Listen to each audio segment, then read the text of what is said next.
Hello, and welcome to the 5th session of the intervention 𝗱vie in Motion. Since the beginning of the sessions, we have seen together different ways to stay healthy, to solve difficult situations, and to meet your needs for support associated to Parkinson's disease. Now, we turn to ways that promote communication and harmonious relationships with your family, with those around you, and the health professionals.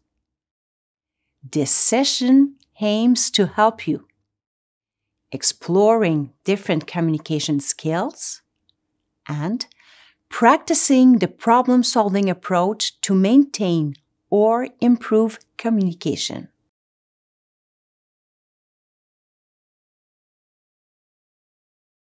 To cope with changes related to Parkinson's and maintain harmonious relationships, many couples stress the importance of paying special attention to communication in order to have the ability to cope with changes while keeping harmonious relationships. Maybe, in your case, communication has no secrets and you master it very well. I'd say to you to continue in this direction, in particular because communication is one of the assets for a good relationship.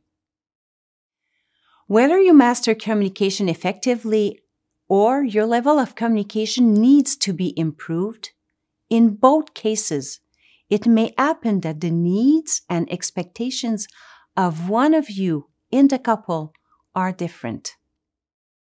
Besides, in many couples, the changes associated with Parkinson's, the willingness to learn, to negotiate, and communicate better about the disease with each other and with their children, grandchildren, family, friends, and health professionals is also very present. I invite you to listen to what Mrs. and Mr. Genty have to say about communication. Communication is the basis of everything. We need to understand what each of us is experiencing.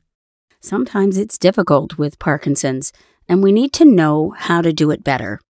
We need some help to better inform the family, the children and grandchildren, so that they do not ask themselves too many questions, and to be able to give them the right answers.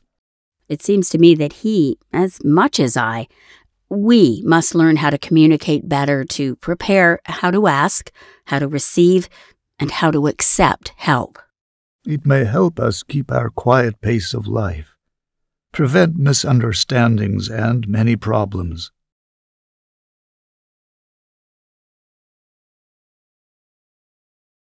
With Parkinson's disease, a number of approaches can be used to facilitate interactions with one another and with others, as well as to create closer ties in your relationship as a couple.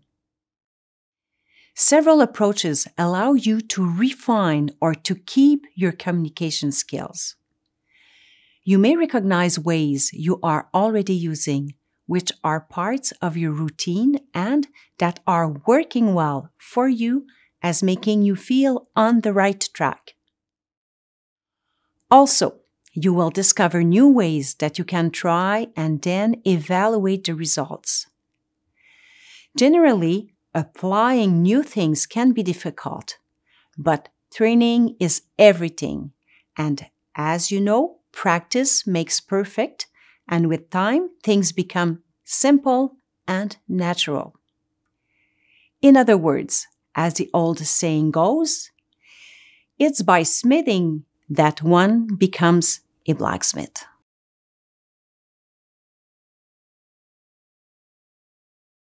To maintain a good communication, many couples living with Parkinson's emphasize that it is essential to speak clearly and to listen actively. Here are some communication strategies which are considered to be the most effective.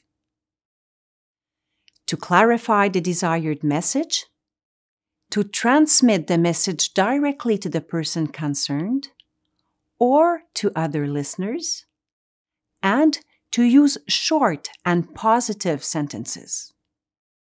For example, "Please come help me. I'm on my way with grocery bags." Active listening, on the other hand, allows you to listen to the other person without interrupting them, to rephrase and confirm what you have heard. Active listening allows the person in front of you to feel understood. You will see a little further that the examples presented will help you better understand.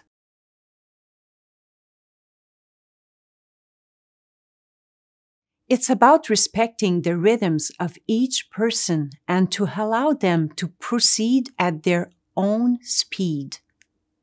Parkinson's can lower the tone of voice and gradually change the pronunciation in the person with the disease. It is therefore possible that the person is searching for words, articulates less easily, and speaks less loudly. It is a good idea to give time to the person affected by Parkinson's to speak and not to speak for them, to be a good listener. For example, if noticing that they are having difficulty expressing oneself, you may reassure them by saying, "Take your time, I'm listening."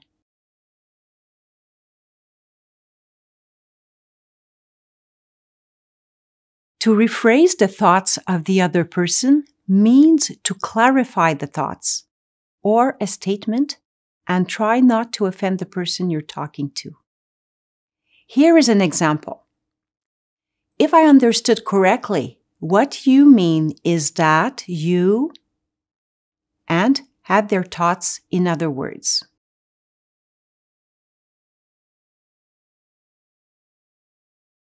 To give feedback to the other person means to say that we understand the information and the feeling that they are trying to convey to us. For example, "I hear you," or "I understand how you feel, what it looks like."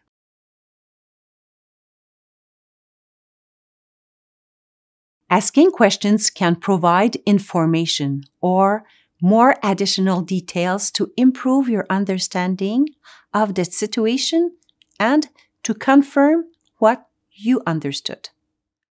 For example, you can say to your spouse or partner, "What do you mean exactly?"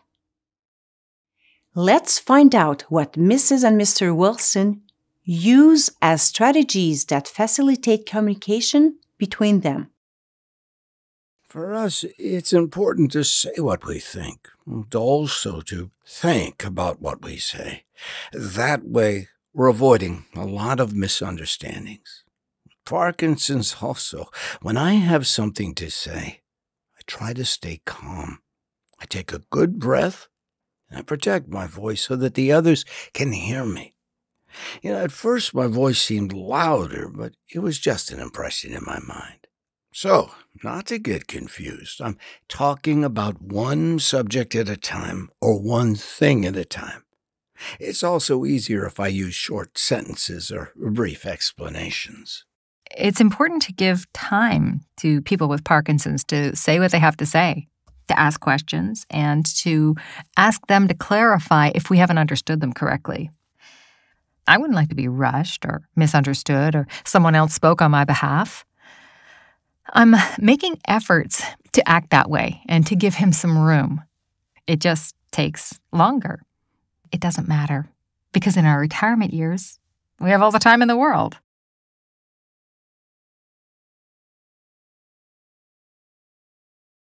Another element that will help you communicate effectively is to adjust the content of your words and topics depending on the people you are talking to. Making yourself understood is often necessary to say the same thing by using different words, depending on the people you are talking to. You would not say things the same way if you address the children, grandchildren, friends, or different health professionals. You must adapt your language and information according to the age of the people and to the purpose of your message. For example, when addressing teenage or adolescent grandchildren who worry about their grandparents' symptoms or who are afraid of the risk of getting the disease themselves, it is recommended to give them easy explanations, adjusted and conformed to their understanding in order to reassure them. We have asked Mrs. and Mr. Joy to share their best tips on this. Because we are all different, Parkinson's affects us in different ways, and it's the same for those around us. Other couples have already been there. Many are happy to share with us how they do it. There are also books and brochures to help us talk more easily about the disease when the time is right.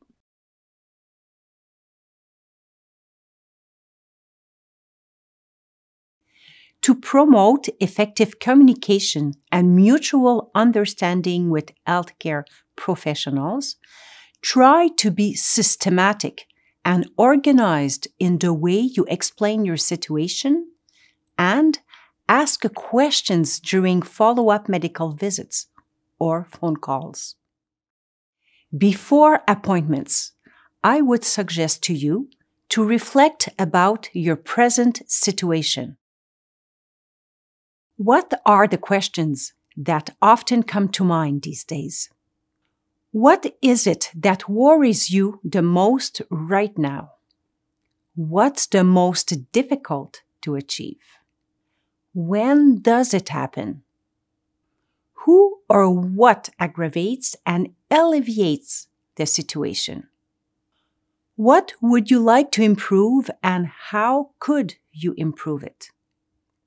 I suggest writing the answers to your questions in a diary, a journal, or a portable electronic device.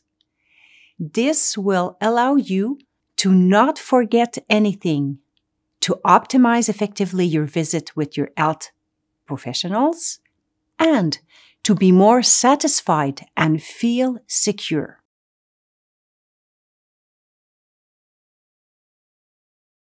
Expressing emotions and feelings such as anger, sadness, joy, satisfaction allows everyone to release tension by sharing their experience of the disease with someone they trust.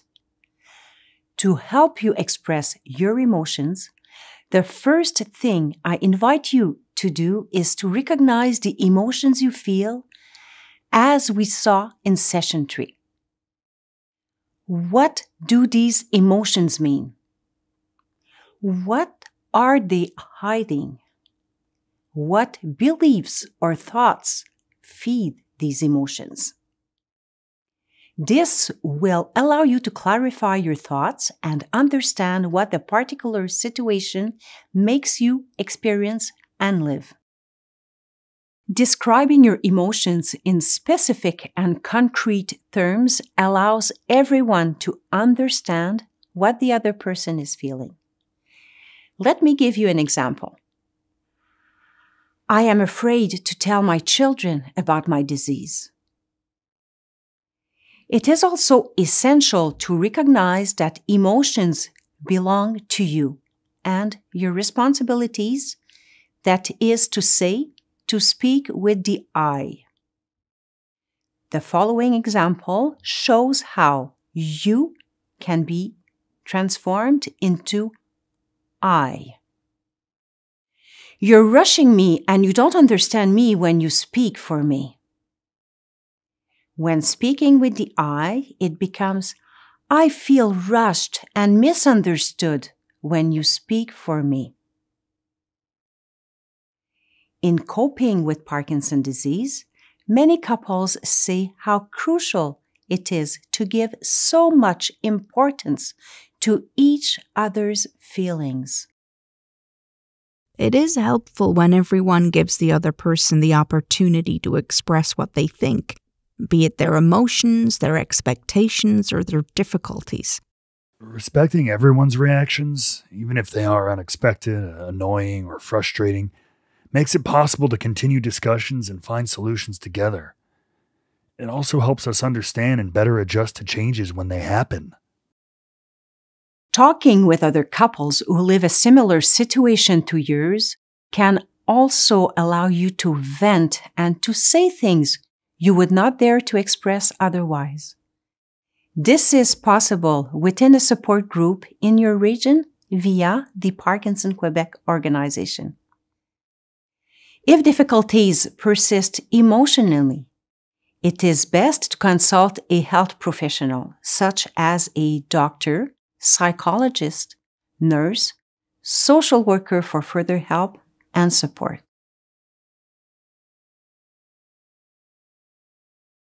Several communication problems among couples living with Parkinson's have in common 3 obstacles: fear of disappointment, embarrassment of talking about the subject or showing weakness, and fear of losing the affection of others. It is normal to feel such emotions. However, couples mention that, in the end, it is useful to speak of Parkinson's and its impact instead of hiding. These couples also offer to prepare and think about how they would wish to speak simply and openly about Parkinson's. To anticipate the possible reactions of relatives and their effects on you are also helpful assisting tactics before making the first move. Here is what Mrs. and Mr. Roy have to say about this. Rather than hide a situation, a symptom or disease, we quietly took the chance of talking with our family, our grandchildren, our accountant, etc. A secret is hard to keep, and at some point the discomfort becomes so great that instead of resolving the situation, it gets worse. So after discussing it, we got started. The first step was difficult, of course, but it helped us move forward and make other steps more easily. People are much more receptive and understanding as we think, even to the bank, pharmacy, and even the government. Besides, we had not realized that our children and grandchildren were concerned. By knowing and understanding about the disease and that we're doing everything we can to stay healthy, reassured them. That calmed many unnecessary worries. People find us brave. To help you in this process, consult and print the fact sheets about to better prepare our medical appointments and resource guide.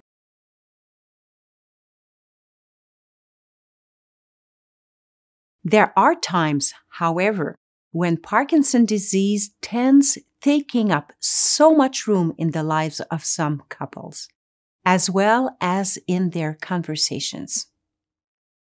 Many couples then decide to put the disease in its place and refuse focusing their discussions solely on the subject of Parkinson's. Mrs. and Mr. Martin tell us. For us, what's helping us is to stay in touch with everyday life, our family, and all the activities we enjoy. This is what gives meaning to our existence. Making the most of the small and big pleasures of life, savoring moments of calm and peace, contemplating what surrounds us. That's what occupies most of our time. The disease should not prevent us from continuing to do together what gives us pleasure, and that is to be with family or friends. Parkinson's has its place, but must not take the entire place in our lives.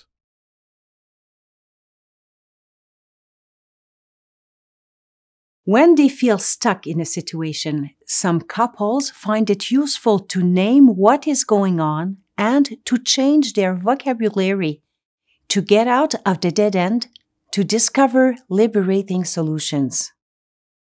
Here is the example of Mrs. and Mr. Smith. At one point, it was as if we were frozen in place by the disease. We wondered all the time, why me? Why do I have this disease? What is happening to us? Today, we understand that the causes of Parkinson's is still unknown, and nobody is to blame for that. Yes. Also, we find it more productive to say to ourselves, what bothers us living with Parkinson's? What is important for us every day? What can we do to live better, one day at a time, 1 hour at a time with this disease? What do we wish to do to protect our quality of life, to live in our home as long as possible? The whys do not allow us to move forward. So instead of brooding, we choose to be in motion and especially in action. These approaches or ways of thinking, which refer to the reframing strategy seen in session 3, allow you to clarify your values, to adopt more helpful thoughts, and to stay focused on your life goals, rather than getting stuck in reflections or arguments without issues.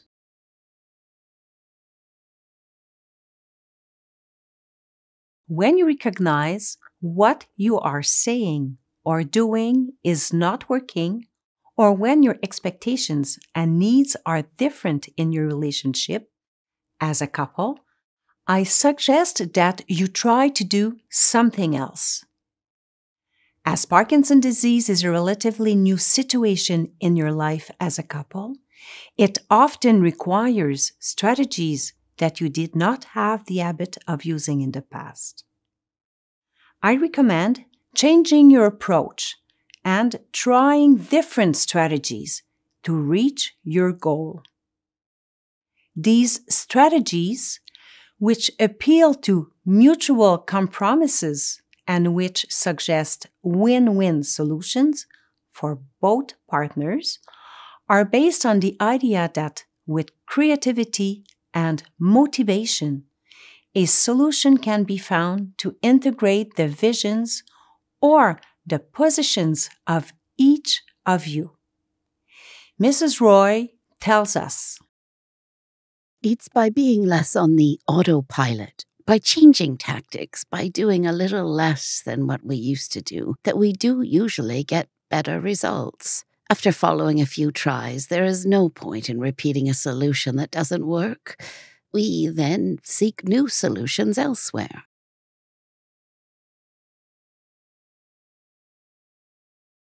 Communicating and being in touch with each other's feelings, according to many couples, is also having a fulfilling sex life.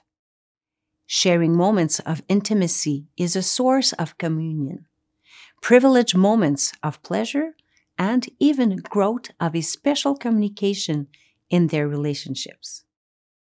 To achieve this, couples emphasize that talking about their sexuality remains the key factor to adapting to the normal changes associated with aging and brought about by Parkinson's.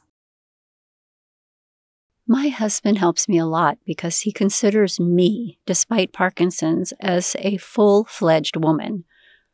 He repeats it to me from time to time. I still feel desirable, and it is reciprocal. Desire is at its best when the medications are fully effective. It's also more rewarding when we feel good physically and emotionally. We played down the importance of Parkinson's and the changes on the level of sexual relationship. Now we see and tackle the situation differently.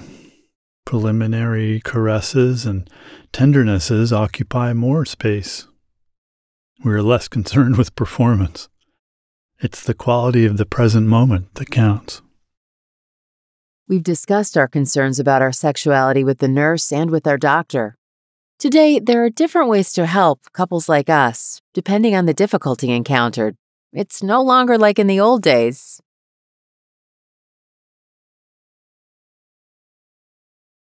Finally, Some couples share with us ways that work well for them to maintain harmonious relationships and cohesion between them.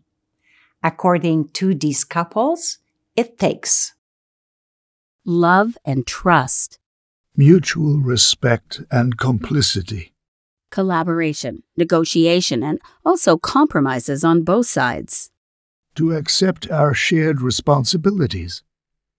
It always takes two people to communicate, argue, solve difficulties, and reconcile.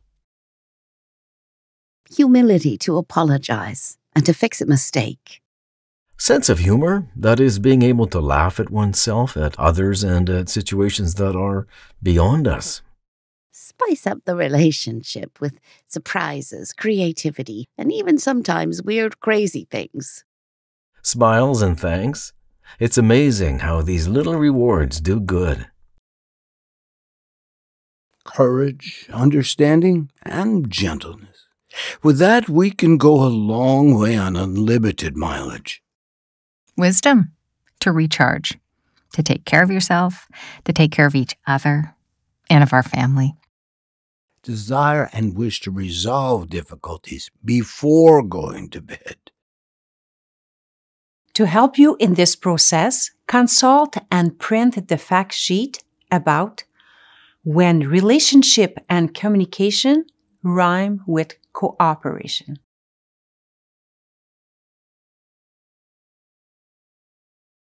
If talking is an action that occurs spontaneously, expressing your thoughts clearly and understanding one another can sometimes be quite a challenge.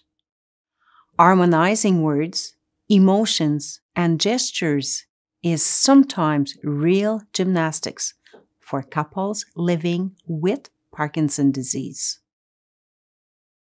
Problem-solving approach, which was presented to you earlier in the previous sessions, can be useful to help you get through situations in which communication is more difficult. Let's review the proposed approach together. What? If there was an element of communication you would like to improve, what would it be?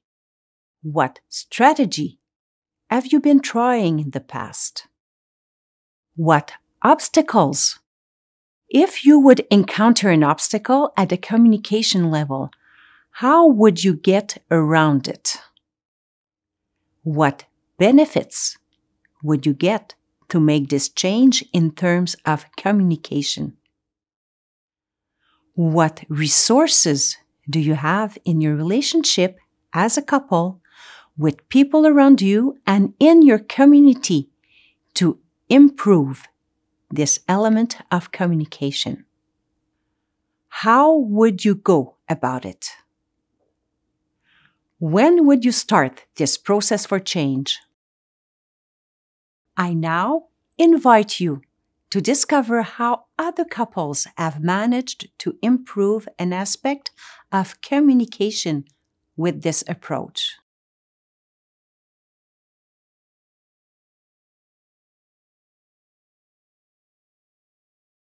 If you have one aspect of communication to improve, what would it be?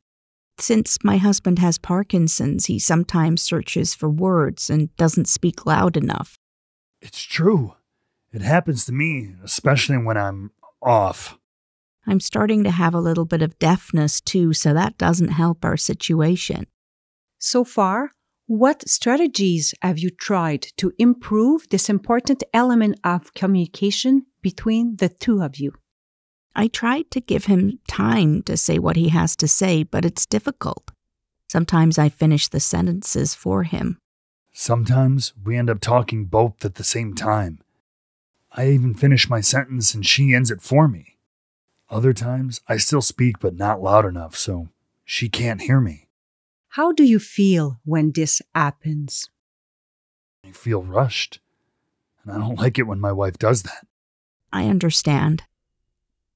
It also happens that often we speak from two different rooms in the house, or he's asking me something, but I have my head down in the fridge because I'm getting ready to cook a meal. Yes.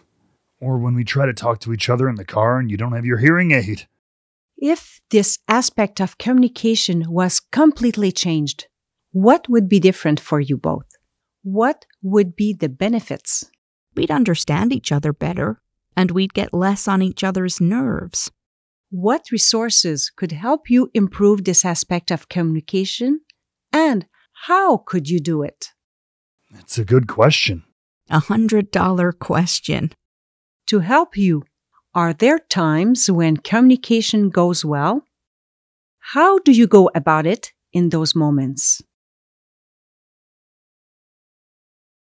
When we speak facing each other, often it's easier like that. Yes, and that would keep us from yelling at each other, from the kitchen to the bedroom. Also, if you could remember that the pitch of your voice is lower with Parkinson's, therefore try to articulate and to speak louder. Yes, and you, as soon as you get up or after getting dressed, if you could put your hearing aid on, you could turn it off or take it off for naps and bedtime. It's true that it's better with my hearing aid. When could you start doing that to improve your communication skills? We could try these methods we just talked about at home and also when we go out in the coming weeks. Yes, and see how it goes. What do you think you could learn or gain from this experience? If we are able to make this adjustment, we can make others as well. Yes, and understand each other. This is the basis of everything.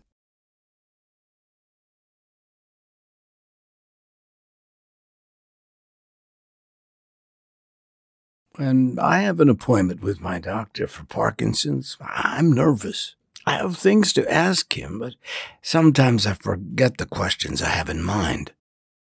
I don't want to be late to the appointment, so we both get more stressed. We could apply the problem-solving approach. Good idea. How did it go on the last doctor's appointment? The meeting was at 9 a.m., and we weren't quite ready and forgot the medication at home, and I forgot to ask the doctor questions about what he thinks of flu vaccination for me. He told me how to get out of it when I'm stuck, but I forgot the things that he advised me to do.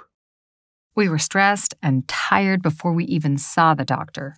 What would we like to change when we go to the doctor? Well, how to better prepare. Ask our questions and then withhold information.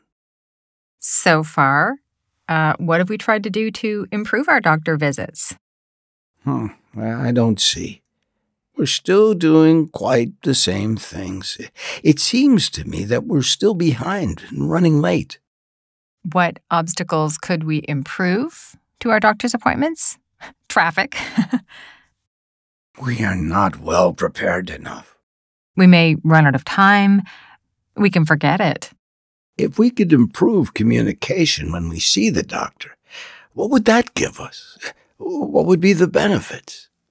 We would be less stressed for fear of being late or forgetting important things. Yes, the visits would be more profitable. We would also be more satisfied. What resources do we have to improve this? I mean, how can we do it differently? We can write down our questions and what worries us on a list, or even better, write them down on a notebook. We could also prepare, like the day before the appointment, our clothes, hospital and health insurance cards, medication, all that is needed. We could perhaps ask for an appointment time a little more suitable to give us time to prepare for our visit to the doctor. I could write down the information the doctor gives us so we can remember them, or request this information in writing, or where we can find and retrieve this information. I could look on the internet, on the 𝗱ឆ𝘄𝗹ឆ website, to see if there are other things that we had not thought of, and what could help us. Good idea. It seems to me that this is a good plan we've got here. Well, when are we going to check this out? Should we go online now?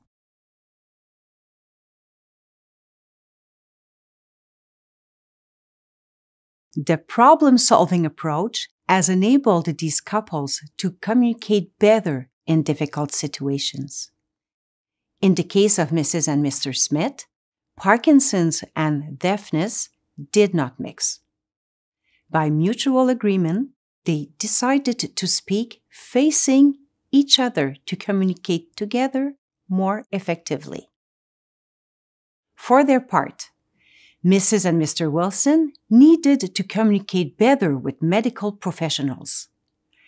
They used strategies to better prepare for their medical appointments. During this session, in addition to the problem-solving approach, you discovered or rediscovered various skills to preserve or improve communication. Strategies that will allow you to better communicate together with those around you and with your health professionals are, for instance, listening to others without interrupting them, giving them feedback, asking them questions and expressing your feelings in a constructive way. To help you in this process, consult and print the fact sheet about the problem-solving approach. I would like you to keep in mind that words are powerful. Sometimes words can be drivers, or sometimes words can be inhibitors to harmonious conversations and relationships. Words that are understood best are words clearly describing your personal life experience, touching 5 senses, and producing images that touch everyone. For instance, the people around you or health professionals. However, important messages are also expressed through your gestures and body language. So, by monitoring on a regular basis one another's reaction, you can be sure to be on the same page. Also, sometimes words are often superfluous to understand each other. Harmony is most easily found when you are fully aware of what you are experiencing and when silence, intimacy, and laughter are comfortable for everyone. I wish you maintain a privileged space for communication, a space in which hospitality, respect, trust, complicity, and affection can be expressed serenely and freely between you, with your loved ones, and health professionals. In the next session, we will discuss role changes to help you cultivate pleasure. Looking forward to talking to you soon.